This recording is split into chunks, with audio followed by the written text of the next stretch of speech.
Hello, good morning everyone. Today's video, we are going to waterfalls here in Kamala.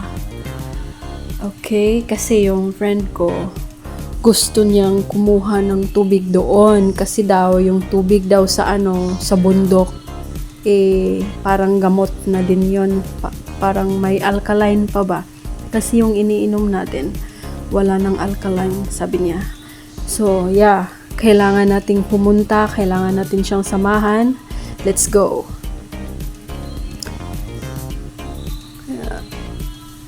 Malapit lang naman sa bahay. Kailangan pang mag-motor, tapos maglakad ng konti.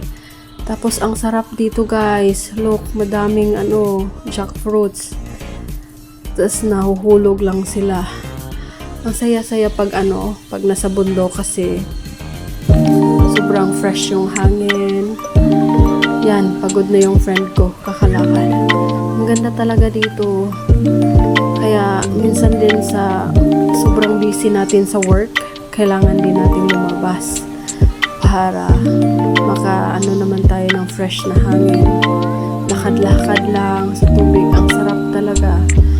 Sarap balikan nung unang panahon ba, nung bata pa ako, like 7 years old pa ako. Parati kaming nasa bundok, kaya naaalala ko dito. Kaya sabi ng friend ko, punta daw kami dito sa waterfalls ng Kamala.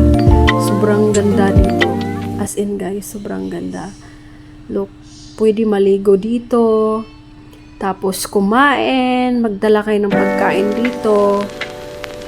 Yeah, next time babalik kami dito para magdala ng madaming pagkain. Saka na din, magpahinga kapag ka-off ng work. Ang sarap talaga pag kailangan din lumabas. Ang sarap. Tapos yung tubig dito manamis-tamis pa. Tapos try ko nga dito, mag-tiktok. Tapos sobrang nakakatakot yung mga bato kasi madulas siya ba. So, yeah, kailangan mo din mag-ingat-ingat dito. Pero sobrang ganda guys. Sobrang ganda talaga. Hello, nagsasayaw na ako kasi walang magawa ba guys. Tapos sobrang ganda. Ayan. Sobrang ganda ng place. Mag-ingat-ingat kasi madulas yung mga bato. Saka, ang ganda talaga dito. Lalo na't pagkasama mo yung family mo, punta dito. Yun.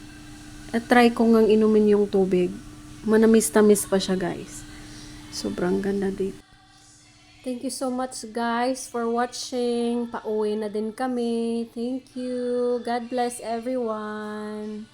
Mwah.